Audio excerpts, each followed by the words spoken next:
on several legal precedents to support her case. She cites the Central Bank of Kenya versus Ratilal Automobiles Limited and Omega Enterprises versus KTDC, which assert that actions taken in defiance of court orders are null and void. These rulings reinforce the petitioner's argument that the impeachment process conducted in violation of court orders cannot stand.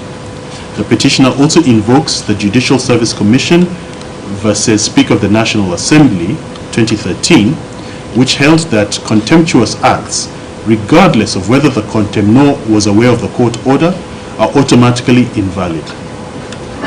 Based on these precedents, the petitioner calls for the court to declare the impeachment process a nullity, quash the Gazette notice that formalized her removal, and declare the relevant provisions of the County Governments Act unconstitutional. The petitioner also seeks a permanent injunction to prevent any further impeachment proceedings on the same grounds, arguing that such proceedings would be fundamentally flawed and illegal. The petitioner argues that the impeachment process itself violated her right to a fair hearing as guaranteed by Article 50 of the Constitution. She asserts that the proceedings in the Senate were marred by chaos, disorder, and an overall lack of procedural fairness. The petitioner describes how, during the Senate's impeachment debate of 20th August 2024, the proceedings were halted multiple times, and the live media coverage was abruptly stopped. Moreover, the petitioner claims that the time allocated for debate was insufficient, with each senator only given 3 minutes to present their views, which was grossly inadequate given the gravity of the matter. The petitioner's closing remarks were also limited to only 2 minutes, during which she was not even able to give her statement due to the ongoing disruptions. Excuse me. Furthermore, the petitioner highlights that the impeachment motion was rushed, with crucial procedural steps ignored, such as adequate debate and an opportunity for questions and clarifications. These actions created an environment where the petitioner could not adequately defend herself, thus breaching her constitutional right to be heard fairly.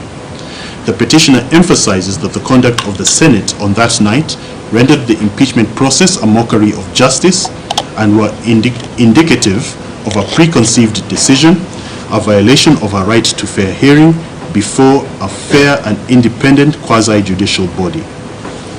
The petitioner also argues that the impeachment process was fraught with procedural irregularities, which were acknowledged by some senators after the fact. Several senators, in media statements and parliamentary sessions, admitted that the impeachment was unfair, unprocedural, and invalid. The petitioner argues that these admissions lay bare, by admission, the flawed nature of the process that unfolded before the Senate. The petitioner points out that despite these admissions, no remedial actions were taken by the Senate or the Speaker to address the admitted mistakes. The petitioner cites instances where senators expressed regret over the process, including during the impeachment of the Deputy President on 9th October 2024, where the flaws in the petitioner's impeachment were acknowledged and stated as lessons to be learned for the Deputy Presidential impeachment and also for future proceedings. Despite these acknowledgements, the petitioner argues, having been admitted by members of the Senate, can only lead this court to a finding that indeed the process before the Senate with respect to her impeachment was unconstitutional. The petitioner has also attacked the canvassing of charges that had been previously determined in her favor by the Senate during previous impeachment proceedings against her before the Senate. In addition to arguing that this violates her constitutional protection against double jeopardy on a factual basis, the petitioner also argues that Section 33, subsection 8 of the County Governments Act is unconstitutional because it violates the right against double jeopardy as provided under Article 50, Clause 2, Paragraph O of the Constitution. The petitioner asserts that this provision allows for the removal of a governor through impeachment based on issues that have already been adjudicated by the Senate or matters that had formed the basis for previous impeachment motions by the Senate, and it violates the constitutional protection against both double jeopardy and also fair hearing. In conclusion, The petitioner argues that the impeachment process before the Senate was marred by a series of constitutional violations, procedural defects, and contempt of court. The petitioner asserts that the actions of the Senate and the County Assembly were not only unfair but also illegal, rendering the entire impeachment process null and void. She emphasizes that the conservatory orders, sub judice violations, and denial of fair hearing resulted in a miscarriage of justice. The petitioner further contends that the Senate acted in bad faith by continuing with the impeachment despite clear judicial directives. Given these circumstances, the petitioner urges this court to quash the impeachment process, declare it unconstitutional, and uphold her constitutional rights to due process and a fair hearing. The petitioner's position rested with a plea to this court to uphold the letter and the spirit of the Constitution and to find that the electoral mandate bestowed upon a governor can only be extinguished through a Senate process that is free, fair, procedurally sound, and undertaken with utmost fidelity to the Constitution and the rule of law. Respondent's position. The respondent argues that the court's jurisdiction is limited when reviewing legislative action unless a clear constitutional violation occurs. They reference Isaiah Biwott Kangwonyi versus IEBC 2018, which reaffirmed the presumption of constitutionality for legislative actions. The respondent asserts that the impeachment process against the governor of Meru was conducted in strict adherence to the law. Article 181 of the Constitution and Section 33 of the County Government Act outline the grounds and procedure for impeachment, and the respondent contends those provisions were strictly adhered to. The Senate, exercising its mandate under Article 96, followed the due process as prescribed, ensuring procedural compliance and constitutional validity. Additionally, the respondent argues that the Senate sufficiently evaluated the grounds presented and found them substantiated, citing specific instances of gross violation of the law, misconduct, and abuse of office. The respondent submits that impeachment does not require proving every charge beyond a reasonable doubt, as it is a constitutional accountability mechanism, not a criminal trial. Referencing the Court of Appeal's decision in Kioko versus Clark, Nairobi City County Assembly, and 11 others, 2022, where the appellate court affirmed that the governor can be impeached if at least one of the charges is sufficiently substantiated, the respondent argues that the substance of the charges were proved and the court should not interfere with the same. The respondent maintains that there was no valid court order preventing the Senate from proceeding with the impeachment. The respondent argues that the ruling relied upon by the petitioner related to a previous motion and not the motion that ultimately resulted in the governor's removal. The respondent clarifies that the court order issued by the High Court sitting in Meru applied to an earlier impeachment motion dated 17th July 2024, while the impeachment proceedings in question were based on a subsequent motion dated 31st July 2024. As such, there was no valid court order prohibiting the Senate's actions. In buttressing this argument, the respondent asserts that the petitioner failed to raise a proper preliminary objection before the House on that point. This position was supported by Mike Sokombuvu Gideon Kioko versus Clerk, Nairobi City County Assembly, and others, 2021, where the court ruled that procedural objections must be raised appropriately before legislative bodies, which the respondent argues the petitioner failed to do. Thus, the respondent argues that neither the Speaker nor the House can be faulted on this limb, as the petitioner herself failed to appropriately move the Senate for it to determine the question. The respondent submits that the impeachment proceedings were conducted in accordance with the standing orders of the Senate. The Speaker provided necessary notifications and scheduled hearings which allowed both the Governor and the County Assembly to participate in the process. The Governor was granted an opportunity to respond to allegations and was represented by legal counsel, negating claims of procedural unfairness. The respondent insists that the Governor was accorded a fair hearing throughout the process.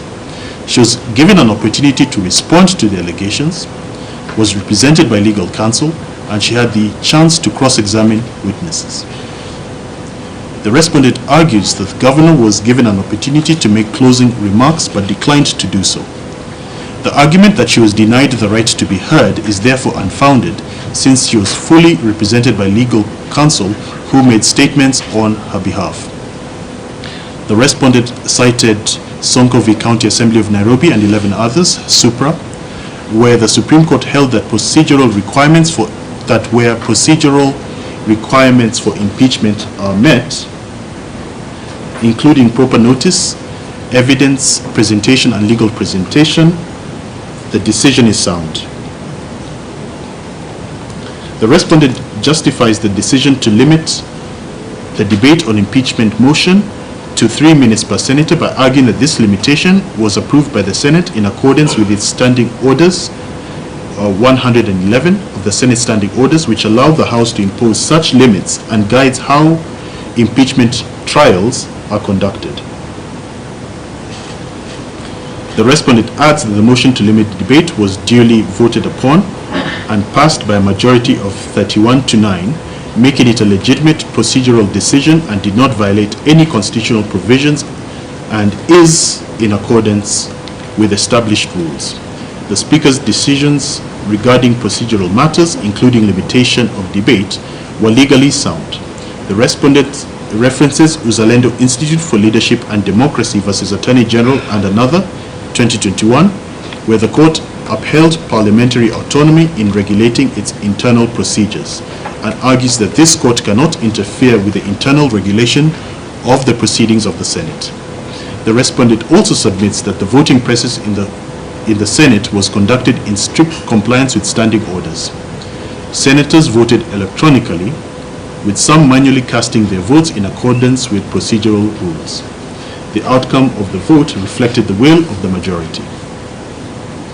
The respondent further contends that parliamentary proceedings are governed by established rules, and no evidence was adduced by the petitioner to demonstrate any disorder affected the validity of the vote. The respondent justifies the Speaker's decision not to adjourn the impeachment proceedings despite alleged disorder on this basis. They cited Erskine-May's Treatise 2011, which states that the Speaker has discretion to determine whether disorder warrants adjournment, and the respondent argues this is a matter over which the court has no jurisdiction in determining. The respondent opposes the petitioner's claim that Section 33, subsection 8 of the County Governments Act contravenes Article 50, Clause 2, Paragraph O of the Constitution, which prohibits double jeopardy. They state that impeachment is a political process separate from criminal proceedings, and thus Article 52O does not apply since it governs criminal trials and not political accountability processes such as impeachment. That provision, to the respondent's mind, is necessary to uphold governmental and leadership accountability, and the respondent cites Hastings versus United States, 1992, where a judge was impeached despite prior acquittal in a criminal trial, and it was held that impeachment is a separate political process from criminal proceedings and does not fall within the ambit of double jeopardy protections. The respondent highlights the laws enacted by Parliament enjoy a presumption of constitutionality. In Isaiah Biwott Kangoni versus IBC and another, Supra, the court held that courts should only declare a law unconstitutional if it clearly contravenes express constitutional provisions, which is not the case with Section 33, subsection 8 of the County Governments Act. The respondent cites Article 117, Clause 1 of the Constitution and Section 12 of the Parliamentary Powers and Privileges Act to argue that legislative proceedings are protected from judicial interference. Referring to the case of Apollo Mboya versus Attorney General and others, 2018, where it was reaffirmed that parliamentary debates and resolutions cannot be challenged in court unless there is clear evidence of unconstitutionality, the respondent argues that no such basis has been laid in the present case. The respondent also argues that the doctrine of separation of powers requires that courts should not interfere in the internal workings of Parliament unless there is a clear violation of the Constitution. Citing the Supreme Court in Justice Kariuki Mate and another versus Martin Nyaga Wambora and another 2017, which emphasized that judicial restraint is necessary when dealing with matters constitutionally assigned to other arms of government. The respondent challenges the probative value of the petitioner's evidence, including social media posts and newspaper articles, arguing that they constitute hearsay and thus were inadmissible for failing to meet the requirements of the Evidence Act. The respondent, relying on IEBC versus National Super Alliance, NASA Kenya, and 6 others, 2017, submits that such materials constitute hearsay unless verified by their authors, which the respondent asserts was not done in this case. Additionally, Section 106, capital B of the Evidence Act sets strict conditions for the admissibility of electronic evidence which the petitioner fails to meet as per the respondent. The respondent argues that the impeachment decision was reached after full deliberation and was supported by evidence. The respondent cites the Sonko decision, where it was established that where due process is followed, the court should not overturn the Senate's decision simply because the impeached official disagrees with the outcome. The respondent also argues that the amended petition is incurably defective due to the failure to enjoin the Senate as a party. The respondent contends that the Speaker was not a proper party to sue, as he is an ex-officio member of the House with no vote in any of the impugned matters.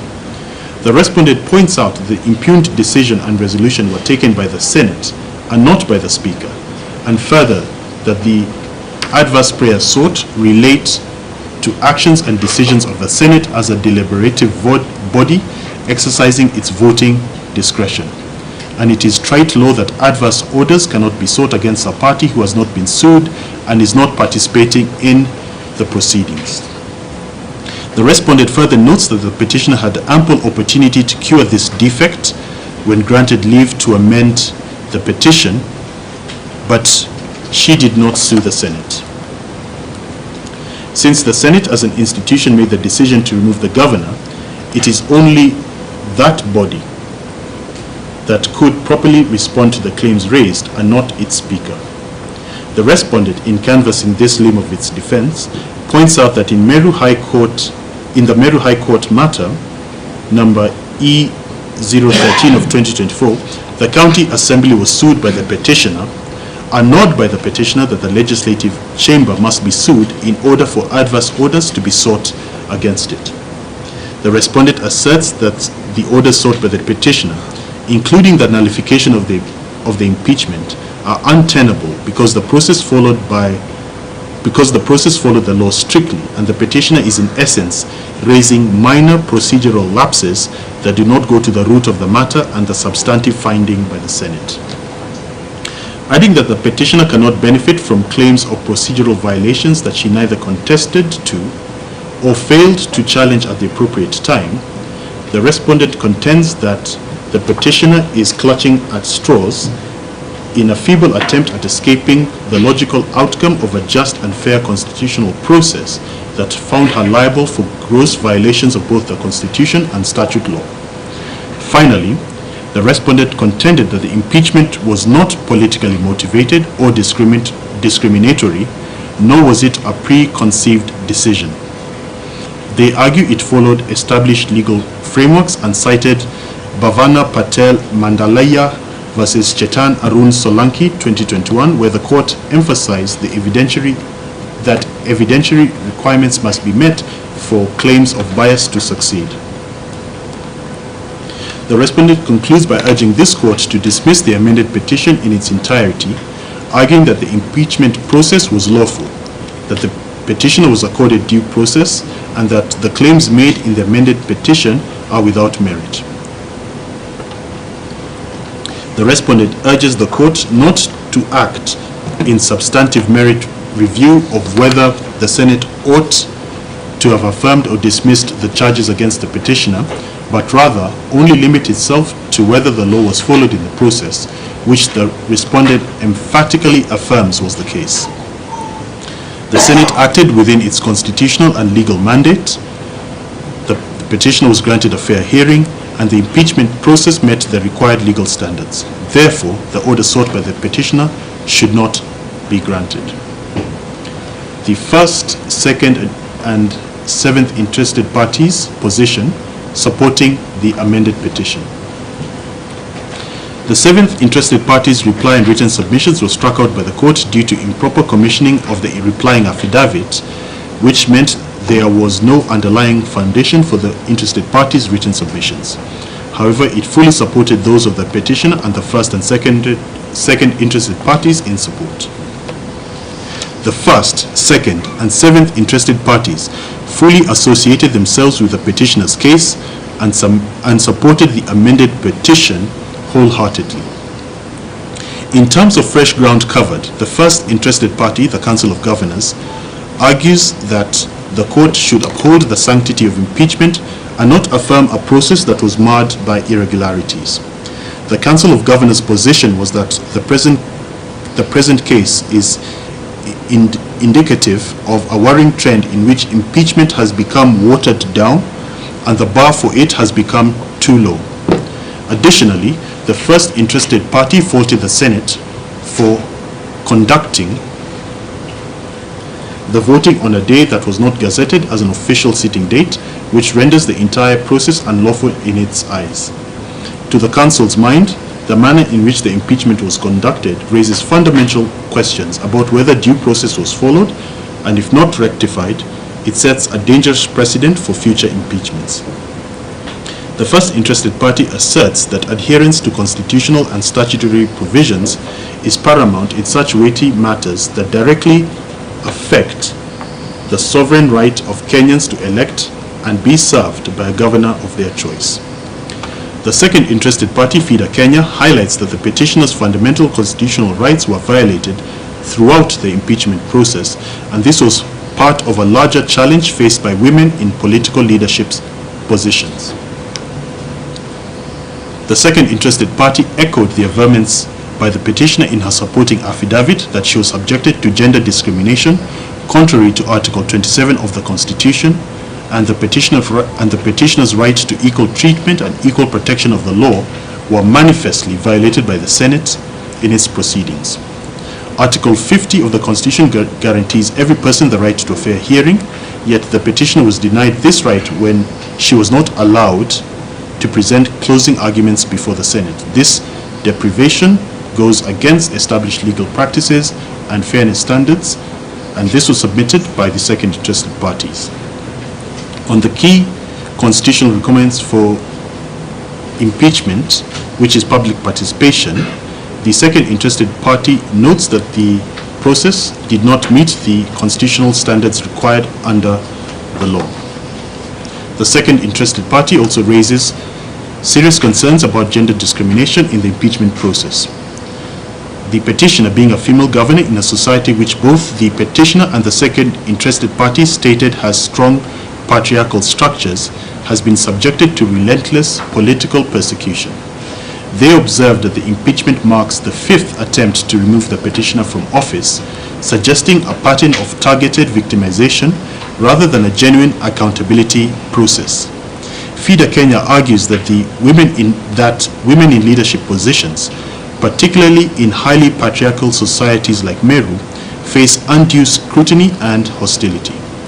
The petitioner's case is reminiscent of historical gender-based political exclusion, where women are not given opportunities to lead. The impeachment proceedings in the Senate, to their mind, were conducted in a manner that reinforces societal biases against female leadership, discouraging other women from pursuing political careers. The second interested party also highlights that the petitioner has been subjected to multiple impeachment attempts based on the same set of allegations. The second interested party in particular proposes several legal remedies, including the nullification of the impeachment, an order reinstating the petitioner, and an injunction preventing further impeachment attempts on the same grounds. They also recommend legal reforms to protect governors from politically motivated impeachments. The Senate's role in impeachment should also be clearly defined, and adherence to due process enshrined. They urge this court to be alive to the reality behind the impeachment of the petitioner in the Senate and establish through this judgment a precedent that strengthens constitutional safeguards against abuse of the process of impeachment and accords protections for discriminatory actions brought under the guise of legitimate impeachments. The positions of the 3rd, 4th, 5th, and 6th interested parties in opposition of the amended petition.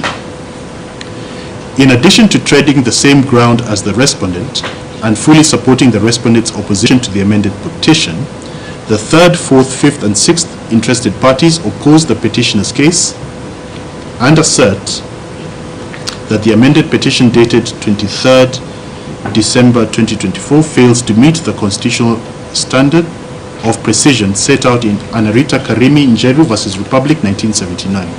According to the legal precedent established in that seminal case, a constitutional petition must explicitly outline the specific rights alleged to have been violated and provide substantive evidence to support those claims. However, they contend the petitioner has broadly referred to Articles 1, 93, and 38 of the Constitution without clearly demonstrating how these provisions have been contravened. Moreover, to their mind, the amended petition makes sweeping allegations that entire articles of the Constitution have been violated without detailing specific breaches. The 5th interested party in particular refutes the petitioner's argument that impeachment undermines the will of the electorate, stating that democratic governance is not just about elections but also about accountability throughout a leader's tenure. The constitutional framework ensures that an elected leader does not act with impunity simply because they were elected by the people. It argues that allowing a governor to remain in office despite evidence of misconduct would be an affront to the principles of good governance and constitutionalism. Additionally, the 5th interested party stresses that impeachment does not automatically translate to an unfair or politically motivated process, as the law provides clear guidelines for its execution. The removal of a leader through impeachment, therefore, serves as a corrective mechanism that protects public trust in governance and prevents abuse of power, and thus, this court should only intervene where there is a clear violation of the Constitution, which there is none to their minds in this case. The 6th interested party contends that this court should not rely on the ruling dated and issued on 13th February 2025 in which the 6th interested party and others were found to be in contempt of court for introducing the fresh impeachment motion that led to the Senate's impugned resolution. The interested parties collectively opposed urge that this court finds that it is not bound by the Meru High Court's decision and to independently analyze the question of whether there was a valid order capable of barring the Senate from proceeding to hear and determine the motion before it. So I go through the analysis of the law that the parties opposed have given. In the interest of time, I will skip to their collective conclusion. The interested parties in opposition warn that granting the petitioner's prayers would set a dangerous precedent where public officials use the judiciary to obstruct legitimate governance and accountability processes. They further assert that any alleged procedural irregularities in the impeachment process do not justify overturning the entire process as long as the substantive grounds for removal were legally sound. The court, they argue, must uphold the rule of law and ensure that democratic institutions can function without undue interference from the judiciary. The interested parties who opposed the amended petition therefore urge the court to dismiss the amended petition with costs. Issues for determination. Having considered the amended petition, the responses thereto, both in support and in opposition, the written submissions filed by the parties, the court has identified the following 7 issues for determination. A. Whether the respondent was a proper party and whether the order sought against the Senate can issue. B. Whether the Senate impeachment was invalid for being in defiance of a valid court order. C. Whether the impeachment was invalid for being predicated on matters sub judice. D. Whether Section 33, subsection 8 of the County Governments Act contravenes Article 50, Clause 2, Paragraph O of the Constitution and is therefore unconstitutional. E. Whether the threshold for public participation in the impeachment process was met. F. Whether the threshold for impeachment was met. And finally, G. Whether the Senate impeachment was invalid due to violation of the right to a fair hearing. On the first issue, whether the respondent is a proper party and whether the order sought against the Senate can issue, the questions of whether the Speaker of the Senate is the proper respondent in this petition and whether the court can issue orders against the Senate are critical procedural questions that go to the root of the amended petition before this court. The Speaker of the Senate was sued in his official capacity, meaning that he is not being personally held liable, but is representing the institution of the Senate. This distinction is crucial because under constitutional and parliamentary practice, office holders such as the Speaker act as agents of the institutions they serve. The Speaker presided over the impeachment proceedings and played a fundamental role in guiding the Senate during the process, albeit a role that did not involve voting. The Speaker of the Senate did not personally vote or contribute to the impugned outcome. Rather, the Senate's decision was made collectively by senators. It is clear to my mind that the Speaker of the Senate, as a respondent, understood the capacity in which he was sued in this matter. It is clear from the responses and written submissions filed by the respondent that the Speaker of the Senate was able to articulate a strong defense on behalf of the Senate. Further, the Speaker of the Senate's responses were in the form of affidavits deposed by the Clerk of the Senate, a clear indication that the respondent understood his role in this matter, as well as the need to articulate a position on behalf of the Senate rather than one limited to its Speaker only. The Constitution of Kenya, Protection of Rights and Fundamental Freedoms, Practice and Procedure Rules, commonly known as the Mutunga Rules, at Rule 5, Paragraph D2, provides that a constitutional petition shall not be defeated solely because of misjoinder or non-joinder of parties. That rule operationalizes the constitutional edict contained in Article 159, Clause 2, Paragraph D, which directs that courts shall administer justice without undue regard to procedural technicalities. Even if it were argued that the Senate should have been named directly instead of the Speaker, the fact remains that the Speaker advanced a strong defense for the Senate, meaning that no injustice or unfairness arises from this procedural issue. Courts have ruled in previous cases, such as Trusted Society of Human Rights Alliance versus AG and others, 2012, that a petition should not be dismissed simply because of a misdescription of parties, as long as the correct institution has been represented and has had the opportunity to respond. Additionally, courts in Kenya have consistently emphasized the importance of focusing on substantive justice rather than dismissing cases based on minor procedural lapses. In Mumo Matemu versus Trusted Society of Human Rights Alliance and 5 others, 2013, the Court of Appeal upheld the principle that courts should avoid dismissing petitions based on technicalities, especially where fundamental constitutional questions are raised. Similarly, in Mwangi, Stephen Murithi versus Attorney General, 1995, KLR, the court stressed that procedural defects should not override the core objective of determining whether a party's rights have been violated. If the court were to find that the impeachment of the petitioner was unconstitutional, it would not be logical to refuse to issue the necessary remedies simply because of a misdescription of the respondent. The Speaker has fully and ably articulated the defense of the Senate, meaning that the Senate has had its day in court, and the issuance of orders against the Speaker would have the same legal effect as orders against the Senate itself. Flowing on from this, I am satisfied that the amended petition can properly seek adverse orders against the Senate, since the Speaker of the Senate is the respondent in this matter. Our constitutional order has long since abandoned the obsession with procedure and technicalities that bedeviled constitutional litigation in former times. The Senate was ably represented and suffered no prejudice from its non-joinder, as the Speaker of the Senate was the respondent herein, and the orders sought against the Senate were vehemently opposed by its Speaker on behalf of the august House.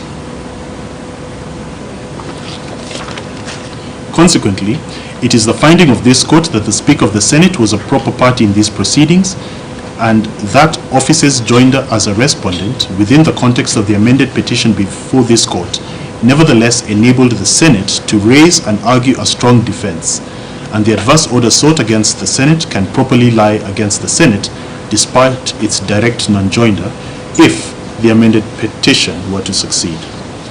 The second issue, whether the Senate impeachment was invalid for being in defiance of a valid court order. Paragraph 80. Court orders are not whimsical suggestions feebly whispered by judicial bodies in the vain hope that there will be compliance. On the contrary, court orders are the thunderous roar of the people of Kenya, giving voice to and in full exercise of their sovereign majesty, demanding obedience with the Constitution and the other laws that they, the people of Kenya, have crafted and agreed to be bound by and to bind all others within the jurisdiction. In that regard, violation of a court order is an extremely serious issue that goes to the heart of judicial authority and the vibrancy of our constitutional order. This court must tread carefully, as the order that the Speaker of the Senate and the Senate as a whole are alleged to have violated is an order of the High Court of Kenya sitting at Meru in a matter that is still pending before that court. That Meru High Court matter is between the petitioner herein as the petitioner therein and almost all of the interested parties opposed to the amended petition. And it concerns the actions, omissions, and decisions of the County Assembly of Meru with regard to the impeachment motions dated or filed against the petitioner in the month of July, and in particular, one motion which gave rise to the impugned Senate resolution that is the subject of these proceedings. There are many elements to this issue for determination, all of which but one are either still pending before the High Court sitting at Meru or are the subject of ongoing proceedings before the Court of Appeal. The sole element that this court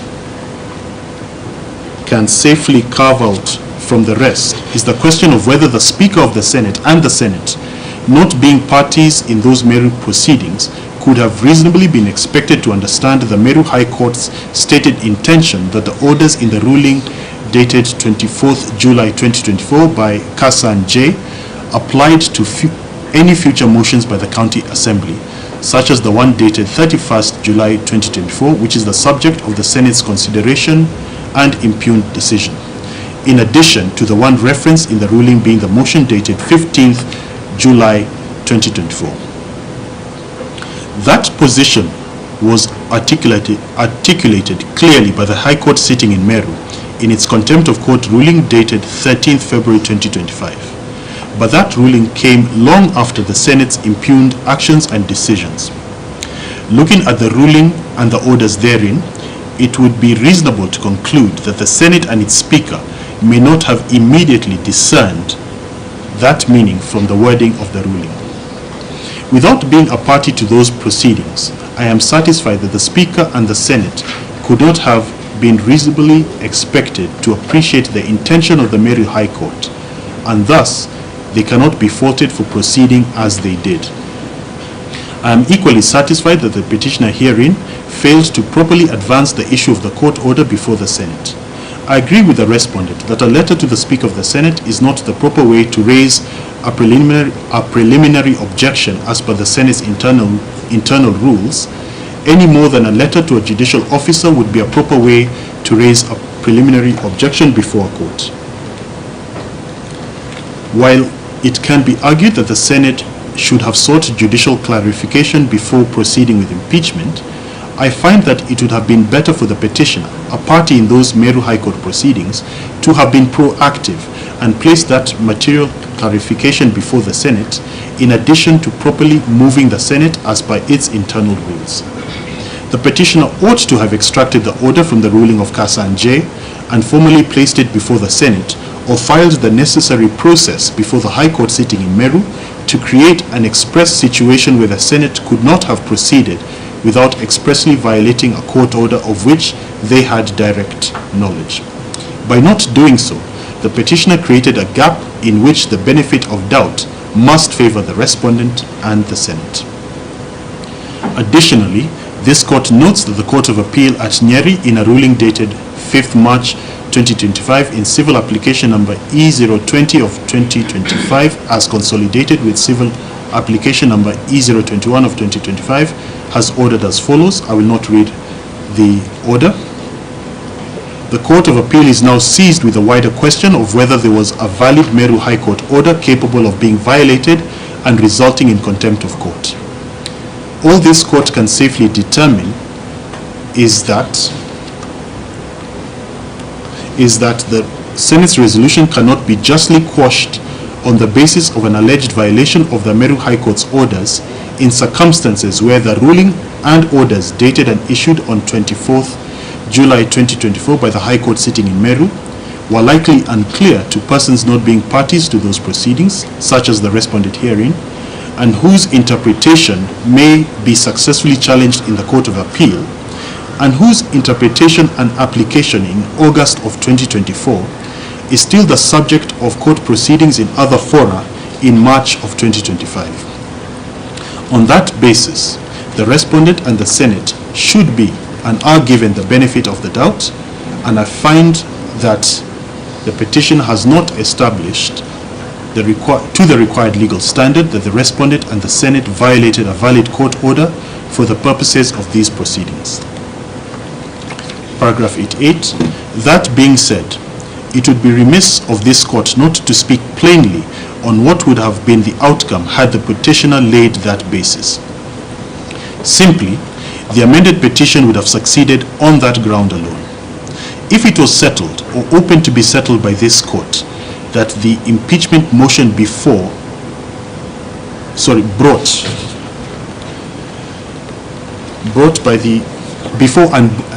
and by the fifth interested party that gave rise to the impugned Senate resolution was undertaken in violation of a court order, this court would have had no hesitation in quashing the Senate resolution on that basis alone, because the substratum, the County Assembly's motion, was invalid on having been undertaken in defiance of a court order.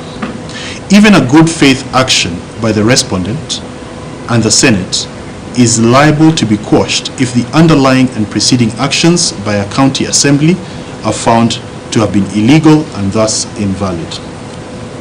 Whether the Senate impeachment was invalid for being predicated on matters sub judice. Paragraph 89. The doctrine of sub judice is an important legal principle that prevents courts and other adjudicatory bodies from deliberating on matters that are actively pending before another court of law or adjudicatory body. The petitioner argues that the Senate's impeachment process was invalid because it was based on matters that were already pending before the High Court in Meru and other courts, thus violating this rule. The purpose of sub judice is to ensure that judicial decisions are made without interference or parallel proceedings that could lead to conflicting judgments. The sub judice principle is well established in Kenyan law and is expressly recognized under Standing Order 92 of the Senate Standing Orders. Standing Order 92 states that senators shall not refer to matters that are pending in court if doing so would prejudice the fair determination of the case. However, the standing order also includes an exemption. allowing the Senate to proceed if the Speaker determines that the matter is of overriding public interest. This means while the doctrine of sub judice generally applies in the Senate, it is not absolute, particularly in cases where the Senate is exercising its constitutional oversight functions. Courts have also provided guidance on the application of sub judice. In Kenya National Commission on Human Rights versus Attorney General 2020, the court stated that the sub judice rule is meant to protect judicial proceedings from undue influence and ensure that courts, rather than legislative bodies, are the final arbiters of legal disputes. However, in Republic versus Chief Magistrate Milimani and two others, ex parte Tusker Mattresses Limited and three others, 2013, the court clarified that sub judice only applies when the matters being adjudicated are substantially similar and the second forum's decision could prejudice the ongoing court case. Therefore, the critical question is whether the Senate's deliberations were substantially the same as the issues pending in the High Court in Meru and other courts, and whether the impeachment proceedings prejudiced or would likely prejudice the fair adjudication of the pending cases. Despite the petitioner's reliance on the sub judice rule, the Senate was not necessarily barred from proceeding with impeachment. The respondent argues that the Senate Speaker was within his powers to allow the process to continue under the public interest exception in Standing Order 92. Furthermore, courts have consistently ruled that parliamentary proceedings, including impeachment, should not be halted simply because there is a pending court case unless there is a direct risk of judicial interference. Neither the petitioner nor any of the interested parties supporting the amended petition have been able to demonstrate a sufficient likelihood that there would be, or there would likely be, a significant negative effect from the Senate having considered matters that were the subject of pending court cases.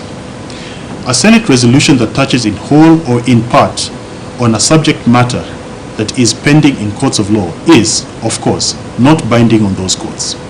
They are free to independently arrive at the same or an opposite finding. To successfully invoke sub judice, a petitioner must show more than the concurrent consideration of the same subject matter. Rather, the petitioner must show a real, current, or likely, or future threat to his or her rights and/or the rule of law and the proper administration of justice by that concurrent consideration of the same subject matter. To hold otherwise, as a general rule, would be to subordinate the Senate's exercise of its constitutional mandate with regard to impeachment to judicial processes whose progression and timelines may be uncertain. The doctrine of separation of powers must be a two-way street. Unless in clear cases where there is an identifiable threat to constitutional rights, the rule of law and/or the proper administration of justice coupled with a significant harm or the likelihood of significant harm, Parliament's discussion of a matter pending before a court of law should not result in the invalidation of any consequent action it takes. Parliament should, of course, exercise great restraint in deliberating matters that are pending before the courts, and should do so in a limited manner, and should do so very rarely and only in the most pressing of instances. Parliament is not just any other body.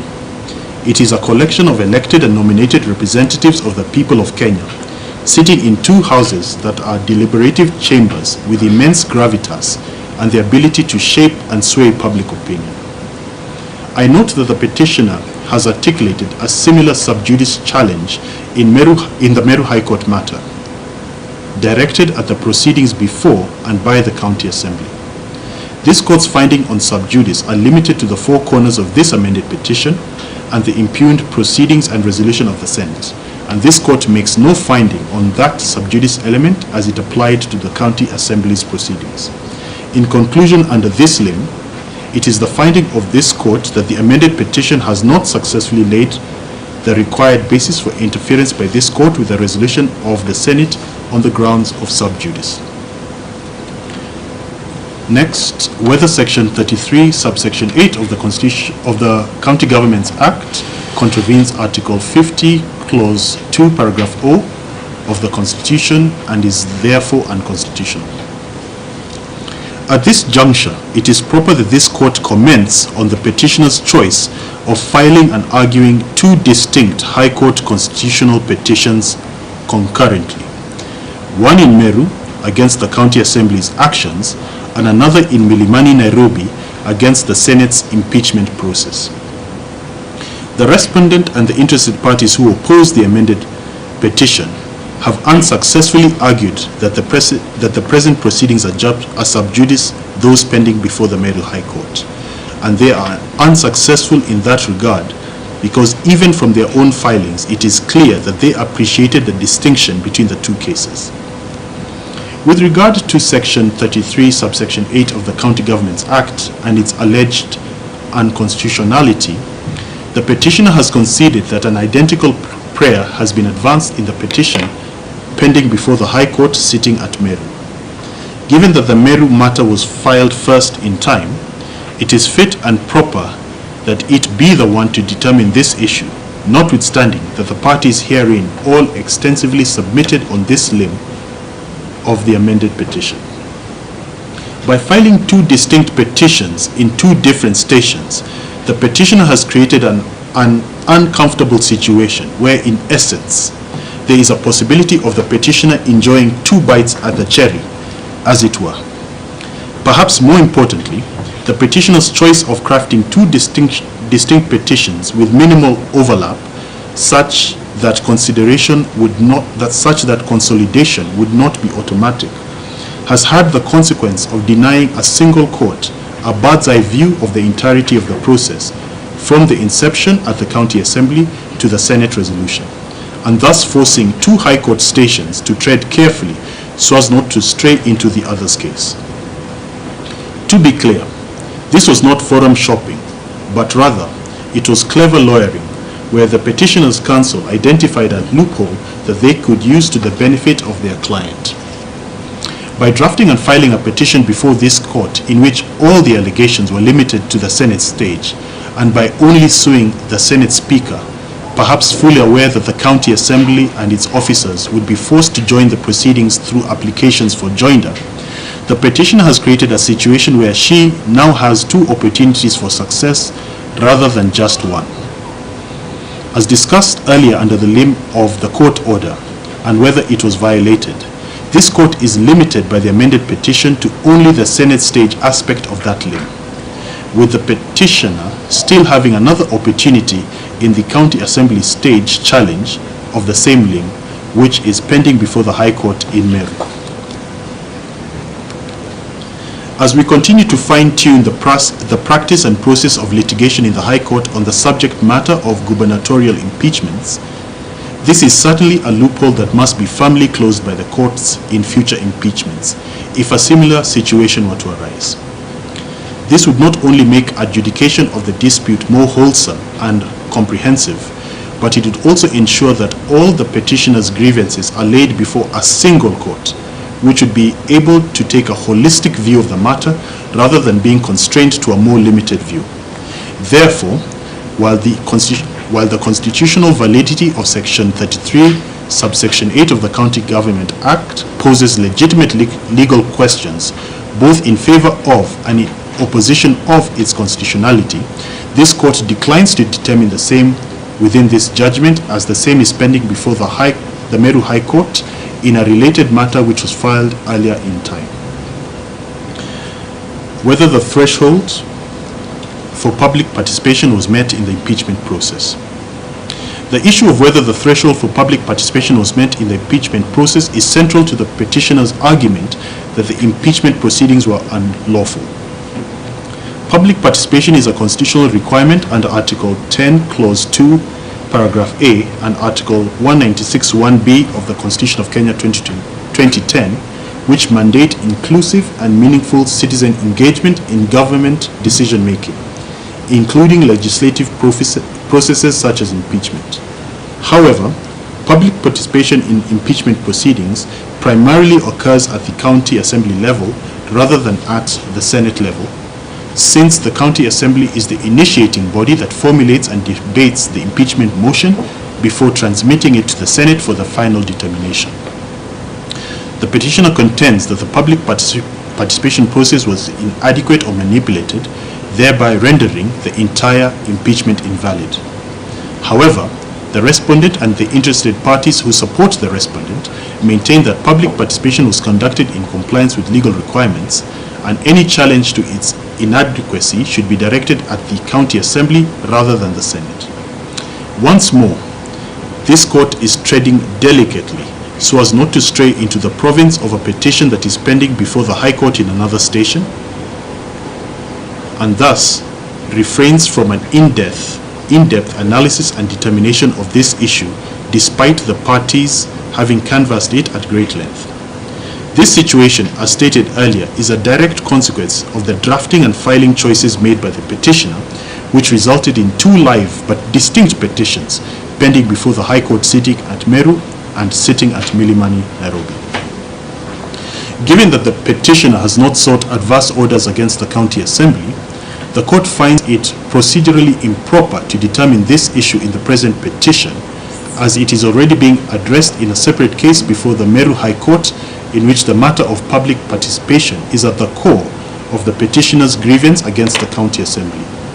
For the purposes of this amended petition, it is the finding of this court that the amended petition has not shown a correlation between its allegations on public participation and justiciable grounds against the respondent and the Senate within the four corners of the amended petition that is before this court.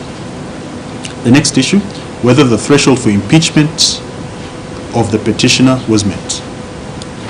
The question of whether the threshold for impeachment was met revolves around two key legal considerations: whether the charges against the petitioner constituted valid grounds for removal under the Constitution, and whether the High Court should conduct a merit review or a process review of the impeachment decision. The petitioner and the interested parties who are in support of the amended petition contend that the allegations against her did not amount to gross misconduct, abuse of office, or gross violation of the Constitution, as required under Article 181, Clause 1 of the Constitution. On the other hand, the respondent and the interested parties who oppose the amended petition argue that the charges presented before the Senate were serious and substantiated, thus meeting the legal standard for impeachment. The Constitution of Kenya 2010 under Article 181 Clause 1 states that a governor may be removed from office for 1.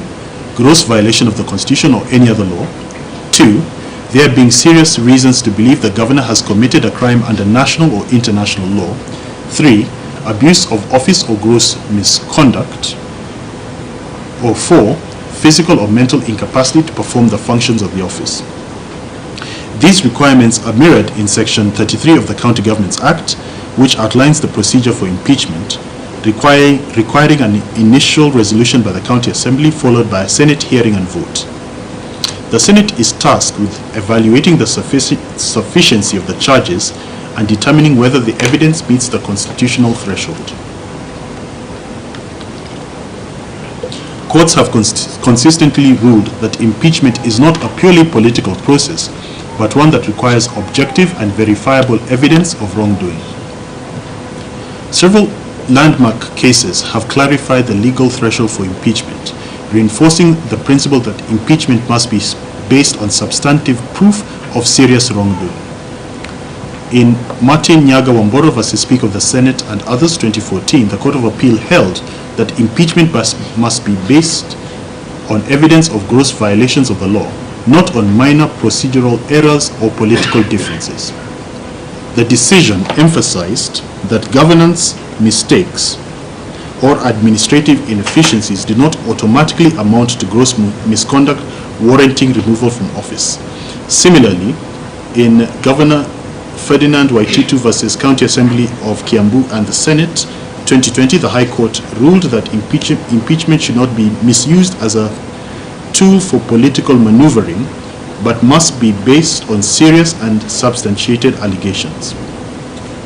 In another seminal case, Mike Sonko v. County Assembly of Nairobi and Senate 2021, the Supreme Court clarified that the threshold for impeachment requires proof of gross misconduct and significant breaches of the law. In the current case, the Senate reviewed the allegations against the petition and found that they met the threshold for gross misconduct under Article 181(1), meaning that the charges were serious enough to warrant removal. Applying this principle, if the Senate found the allegations against the petitioner to be serious, backed by evidence, and meeting the constitutional standard, the impeachment should stand. A crucial legal question in this case is whether the High Court should conduct a merit review, reassessing the correctness of the charges and the evidence, or a process review, assessing whether due process was followed. Courts have consistently ruled that judicial review of impeachment should focus on ensuring procedural compliance rather than assessing the merits of the charges. In the Supreme Court case of Peter Munya, the Apex Court emphasized that judicial intervention in constitutional processes should be limited and should focus on procedural fairness rather than the correctness of legislative decisions. Similarly, in Wambora versus Speaker of the Senate and others, Supra, the Court of Appeal held that the High Court's role in impeachment cases is to ensure that the process followed the legal and constitutional requirements rather than substituting its own judgment on the allegations. The Supreme Court further reinforced this position in Sonko 2021, where it ruled that the Senate and County Assembly have the constitutional authority to determine impeachment matters, and courts should only intervene where there are clear violations of due process. Applying these principles to the present case, the High Court is not required to assess whether the Senate made the right decision, but should only determine whether the procedure followed was fair and constitutional. A proper reading of these decisions in light of the Constitution requires that this court can only engage in a merit review of the decision of the Senate if the decision of the Senate on the applicable law and/or evidence was so profoundly incorrect that no reasonable quasi-judicial body properly applying its mind to the law and the facts would have arrived at that conclusion, notwithstanding the procedural compliance of the process. This court is satisfied that the charges laid before the Senate and which were considered by the chamber in favor of impeachment were of a nature that meets the requirements of Article 181, Clause 1 of the Constitution, and the petitioner has not shown that the Senate's analysis of the applicable law and evidence was so profoundly incorrect that no reasonable quasi-judicial body properly applying its mind to the law and the facts would have arrived at that conclusion, and thus warranting interference by this court. With regard to the procedural and due process probity of the Senate's processes, this court notes that the unique circumstances of this case and the manner in which the parties canvassed the question of fair hearing require that the same be analyzed separately and not as part of an omnibus procedural and due process examination. In that regard, while the court finds that the procedural and due process boxes were ticked in the Senate, the question of whether there was a substantive fair hearing in the Senate shall be dealt with separately and below. The right to a fair hearing is a fundamental constitutional guarantee enshrined under Article 50 of the Constitution of Kenya 2010.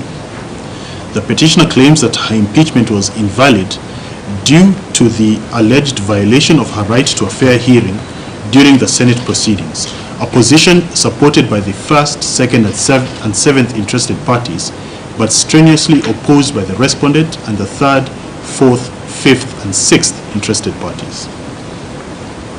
The relative positions of each of the parties on this issue were extensively set out earlier in this judgment, and thus there is no need to repeat them here. From those extensive articulations of their relative positions, it is clear that the issue of fair hearing has 5 distinct sub-issues, being A, whether the petitioner was afforded sufficient opportunity to present her case; B, whether the senators were given adequate time and opportunity to consider the matter; C, what is the probative value of the statements both during and after the fact by a section of the senators.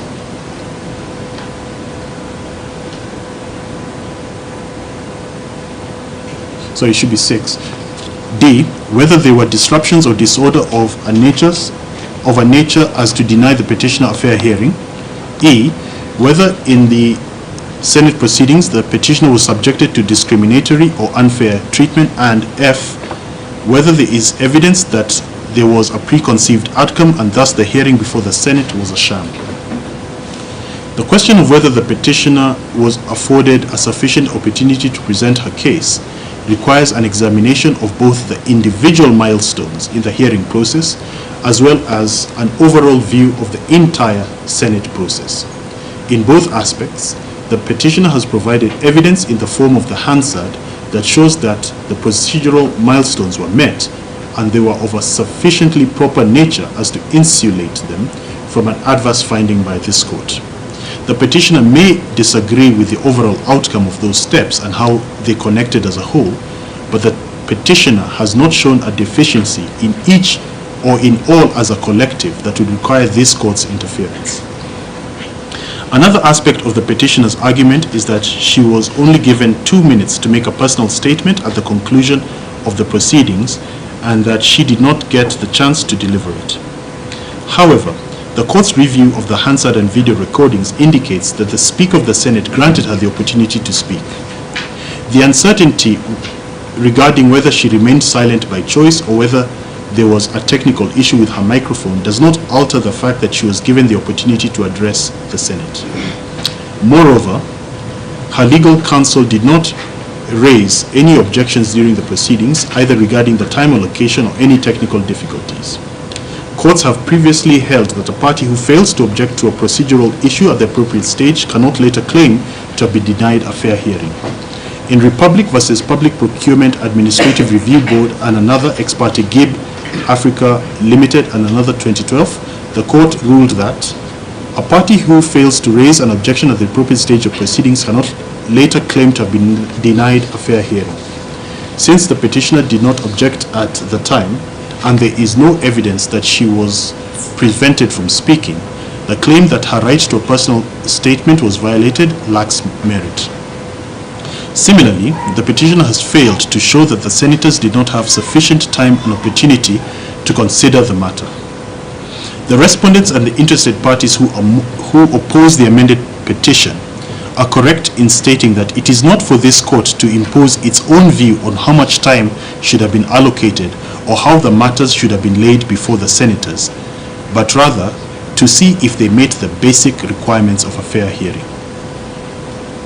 I note that the impugned resolution process commenced substantively with the Senate's decision not to have a special committee hear the matter and prepare a report which would be voted on by the House. Excuse me. But rather have the entire Senate sit as a committee of the whole House and vote as the special constitutional procedures applicable require. This, to my mind, meant that each senator who participated had sufficient time and opportunity to consider the matter. One of the petitioner's key complaints is that senators were only allocated 3 minutes each to debate the impeachment motion, which she argues was an insufficient amount of time. The petitioner has presented signing-in forms suggesting that some of the senators may have objected to the short debate time, as well as statements made thereafter about an alleged admission of insufficient time and opportunity by some of the senators. However, for such an argument to hold legal weight, the petitioner should have ensured that the senators who felt constrained by the debate time had sworn affidavits confirming that they were unable to effectively express their views and consider the matter and file them in these proceedings. Courts have consistently held that procedural fairness should be analyzed holistically rather than focusing on isolated aspects of a process. In JSC versus Mbalu Mutava and another 2015, the Court of Appeal emphasized this point. Applying this principle, this court finds that the limited debate time did not compromise the fairness of the proceedings, as the impeachment process did not involve a committee report requiring lengthy deliberations. Additionally, senators had access to the impeachment report beforehand and were given an opportunity to ask questions and deliberate before the proceedings. Therefore, the claim that the short debate time rendered the hearing unfair is not substantiated. The petitioner also argues that the impeachment proceedings were chaotic and disruptive, thereby affecting the fairness of the process. However, an examination of the petitioner's own video evidence, as well as the official Hansard, does not support the claim that the chaos was of such a nature that it negatively impacted the fairness of the hearing. Courts have previously ruled that not every procedural irregularity renders a process unfair. Only those that materially affect the fairness of the proceedings are considered grounds for judicial intervention. In Dry Associates Limited versus Capital Markets Authority and another, 2012, the court held that not every procedural irregularity is fatal. Only those that cause substantial prejudice to a party's rights will justify the setting aside of a decision. In this case, the court has determined that while the proceedings may have been politically charged, there was no significant disruption that prevented the petitioner from presenting her case effectively. Therefore, the argument that procedural chaos rendered the hearing unfair is not supported by sufficient evidence. On the penultimate sub-issue, the question of gender discrimination and denial of equal treatment under the law, there can be no denying that, zooming out from the present case, we remain a nation that regrettably has not made the strides towards gender equality and promotion of the participation of women in governance that a nation of our democratic credentials should have made. There can be no denying the fact that despite all our other successes in constitutional implementation and deepening our democracy, the area of fostering inclusivity and diversity in political representation remains one in which we need to do much better as a country.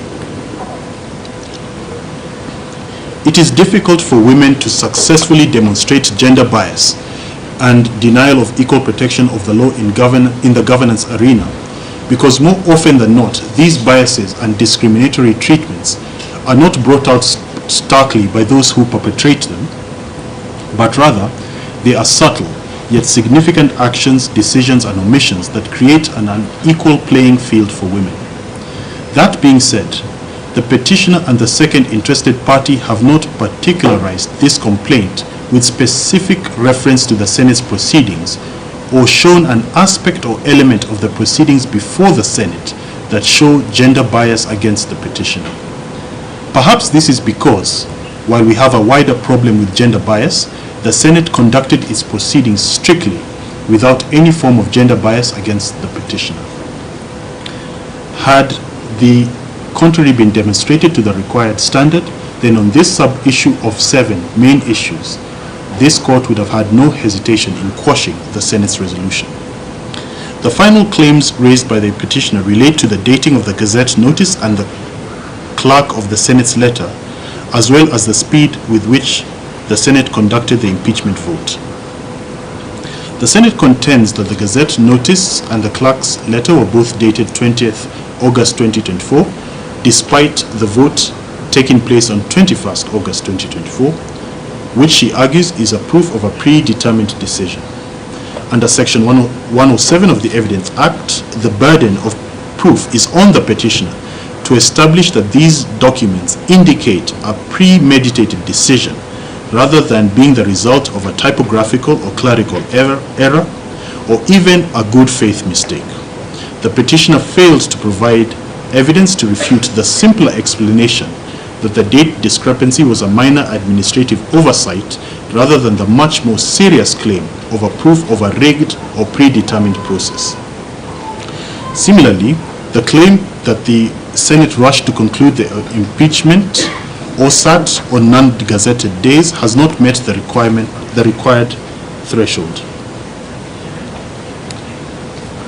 as there is no requirement that the impeachment proceedings must last a specific duration. Courts have previously held that the expedited process is not inherently unconstitutional unless it is demonstrated that it deprived a party of an opportunity to be heard. In Republic versus Speaker of Nairobi City County Assembly and another ex parte Evans Kidero, 2017, the court held that an expedited process is not inherently unconstitutional unless it is shown that it deprived a party of an opportunity to be heard. The petitioner has not demonstrated how the Senate's action of expediting the hearing and determination of the matter before it deprived her of an opportunity to be heard or was indicative of a preconceived outcome.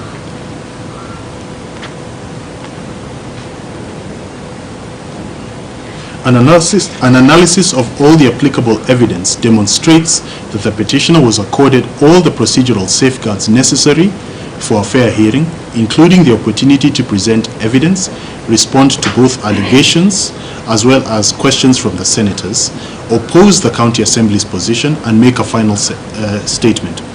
Excuse me. The Senate proceedings followed standard parliamentary procedure, incorporating an opening statement, presentation of evidence, an opportunity for senators to ask questions, and a closing statement. The court has assessed the totality of the impeachment process and found that the petitioner was given ample opportunity to present her case and respond to allegations leveled against her. While the petitioner has pointed out certain aspects of the proceedings that she considers unfair, such as limited debate time, the opportunity to make a personal statement, the alleged chaotic nature of the proceedings, the timing of official communications, and the perceived haste in concluding the impeachment, none of these claims have been substantiated sufficiently to warrant a finding that her fair hearing rights were violated. Therefore, the Senate's impeachment process was procedurally sound and does not warrant judicial intervention on grounds of unfair hearing. Conclusion. Paragraph 133. Gubernatorial impeachment is an invaluable safeguard against impunity and abuse of office that must be jealously protected. It must not be allowed to become an avenue for fighting political proxy wars or resurrecting the ballot box contestations that were determined by the electorate when it chose a particular candidate to hold the office of governor.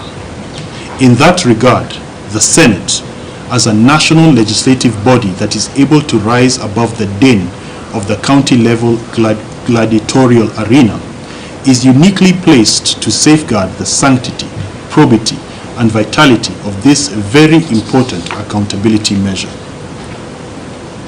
Watering down impeachment, lowering its bar too low, or allowing it to become a facade that masks hidden political interests runs the risk of Kenyans losing confidence in the process.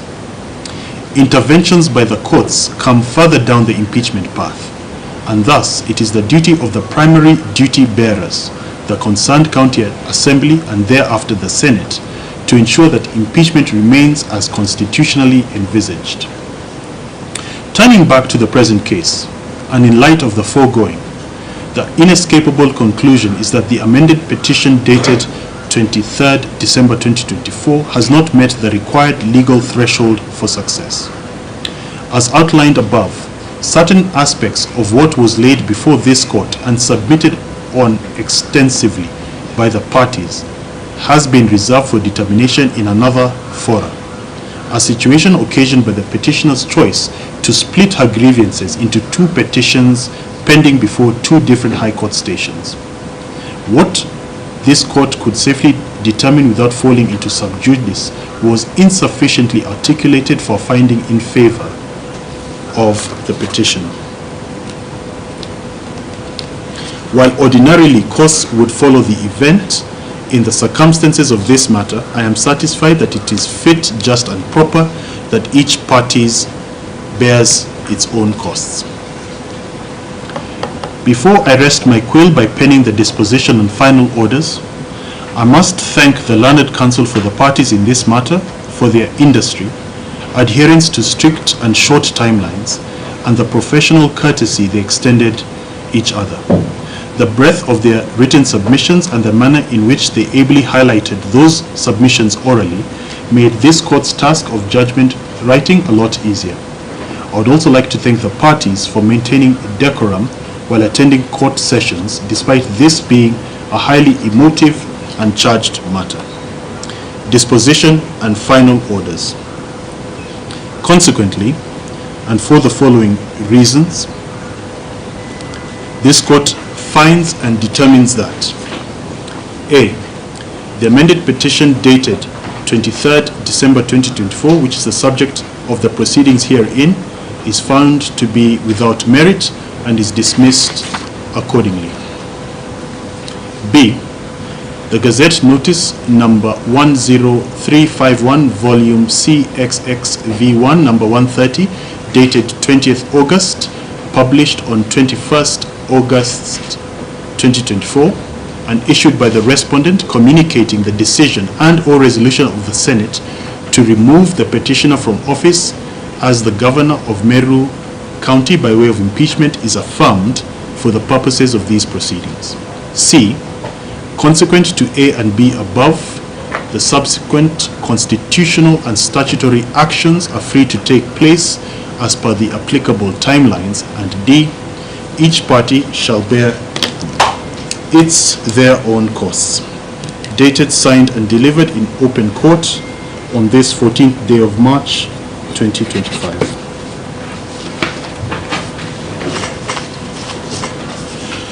I did, before Councillor Mutuma, before you speak, I did state at the beginning that I would give you hard copies. As I was reading through, I saw one or two spelling mistakes, little double words. I will work on those. It will be uploaded into CTS. You'll have it today.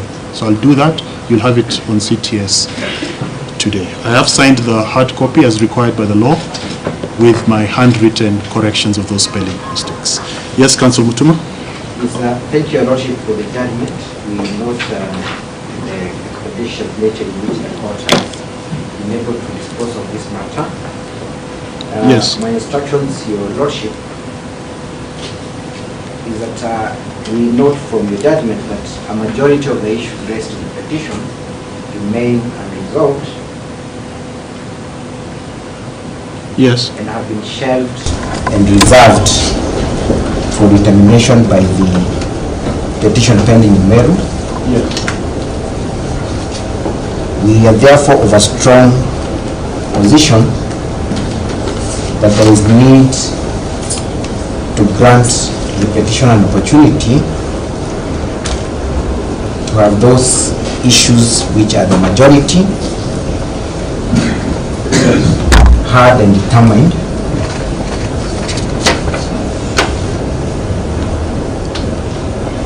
Yes. And since the court has had the opportunity to hear the issues being advanced by all parties extensively, yes, it will then appreciate the need for the issues, for the very weighty issues, to be determined. Yes. As such, Your Lordship, my instructions are to humbly request you to grant us temporary relief in whatever nature, but specifically an order of status quo to be maintained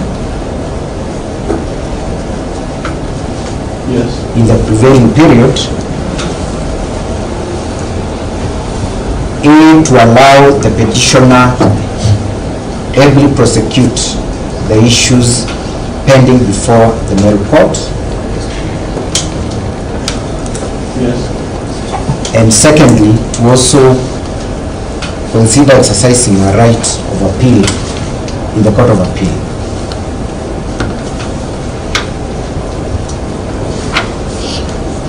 Yes. This order of status quo, Your Lordship, can be structured in such a manner that it will be time-bound, with the effect of automatically lapsing should the petitioner not have gotten a relief either from the Meru Court or from the Court of Appeal.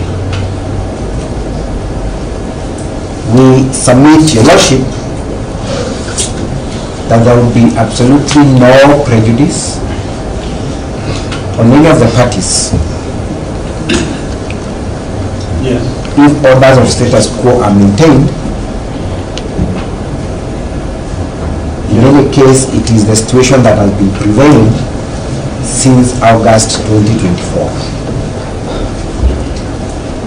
Having that situation maintained for the next few weeks or months will not in any way prejudice the petitioners. This one, please repeat the period. The period, my submission to your lordship is that in any case, the status quo has been prevailing since August 2024. Yes. There will be no prejudice if that same situation is maintained in the next few weeks, or rather for the next few weeks or months, just to ensure that the very weighty issues that the court has appreciated will have an opportunity to be determined on merit. The contrary is true, Your Lordship, that should an order of status quo not be issued, then effectively, whatever is pending in Meru, whatever is pending in the Court of Appeals, like the court has been noted, is all rendered an academic exercise.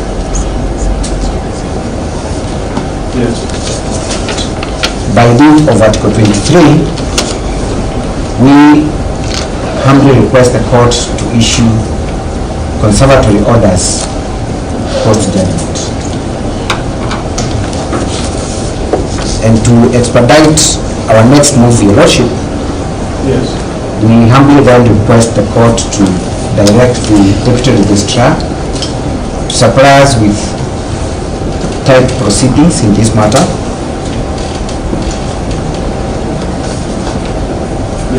And a copy of a certified judgment. That is all, Your Lordship.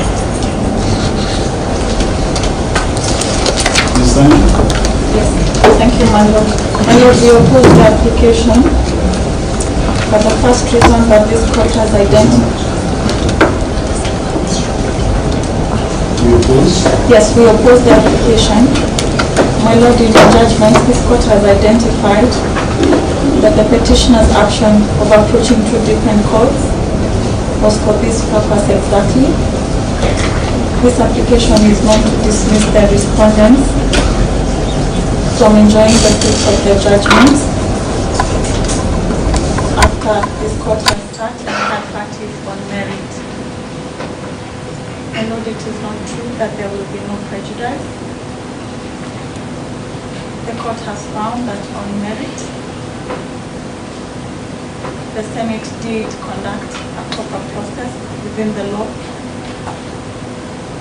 Yes. And further suspending that process is not in the interest of justice. It is not in the interest of Article 10. And it is not what is envisaged under Article 181. Yes. My Lord, the petitioner having been found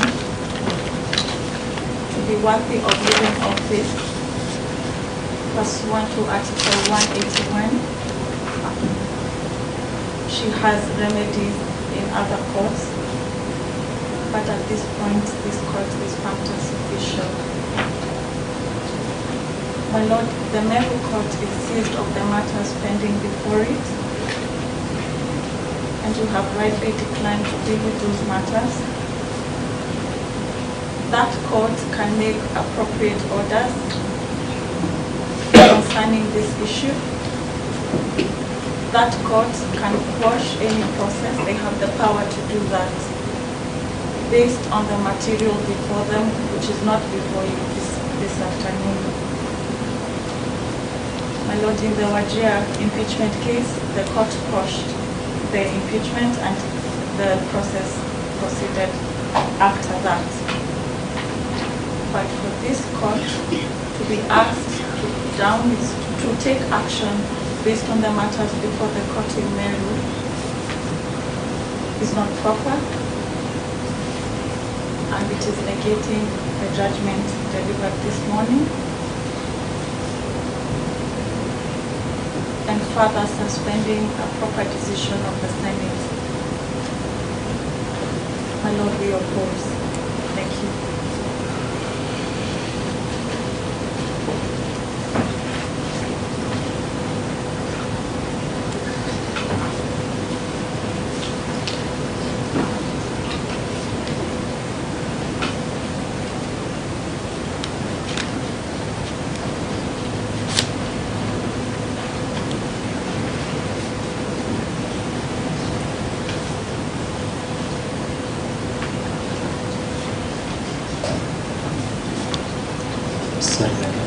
Just a moment.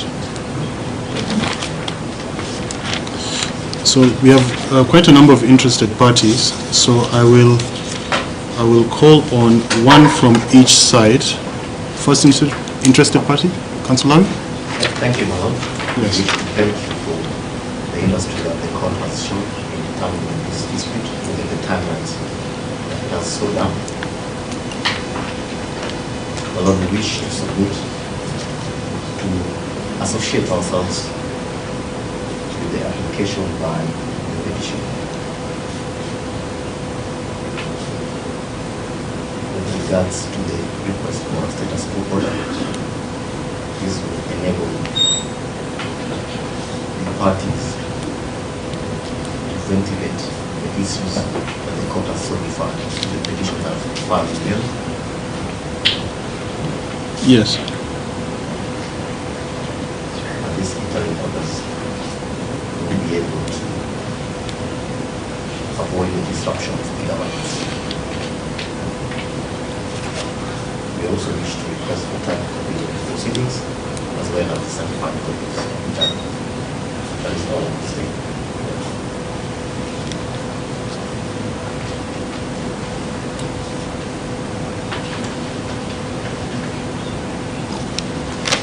Councillor Kirimi.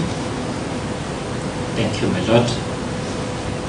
On behalf of the interested parties who opposed the petition, my Lord, first and foremost, we thank you for the good judgment that you delivered. And my Lord, on behalf of all my colleagues who appeared before you, and as the senior most counsel perhaps who appeared before you, we are sincerely grateful for the opportunity to canvass the issues we did before you. My Lord, so that I won't come again before you. Yes. We are also sincerely grateful to yourself for the professional courtesy that you extended to us. Yes. My Lord, in a specific way, we are very grateful that you found in your heart to forgive us when we did not appear to be proper before you. Yes. And we thank you specifically for pushing yourself and ourselves to meet the strict timelines that you set to advance this petition before you. My Lord, turning to the application by Mr. Mutuma, we do oppose the same. Yes. First, you are now franked as official. Secondly, my Lord, the weighty issues Mr. Mutuma is raising from the bar cannot be raised in an oral application. We would kindly suggest that the petitioner finds it proper to file a formal application before you for urgent consideration and for a formal opportunity to all parties opposed here to file a response. Thirdly, Your Lordship, by making any decision that would amount to a stay of the negative orders you've just granted, with all due respect, Your Lordship, you will be sitting on an appeal of your own decision. My Lord, this court will be making its orders appear inferior to orders of other courts.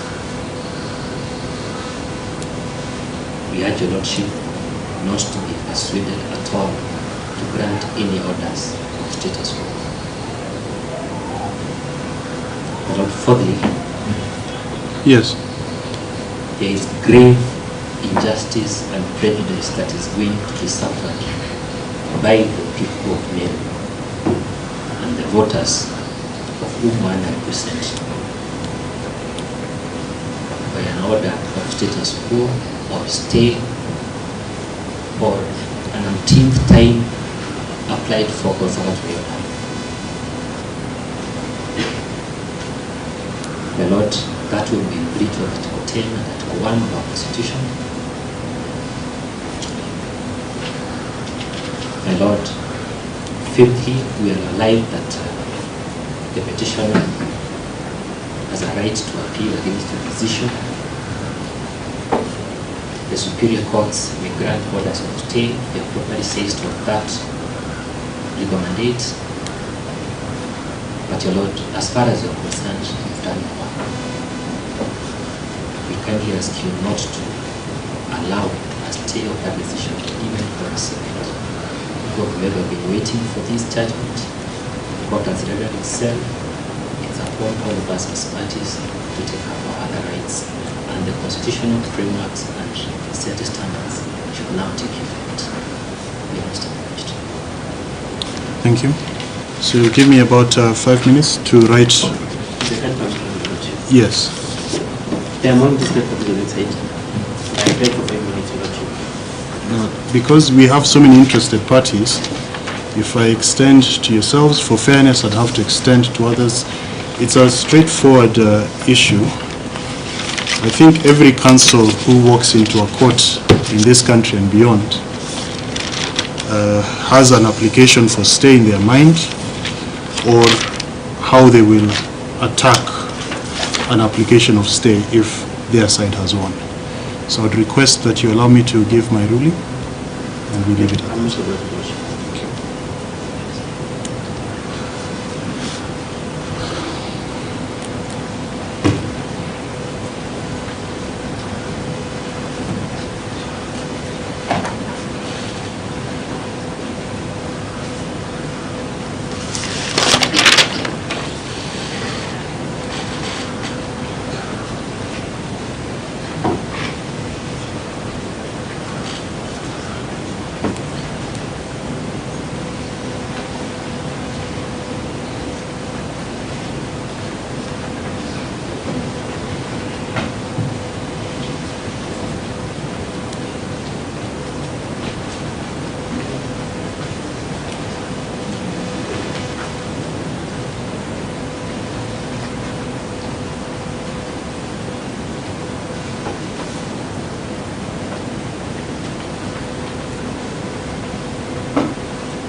you.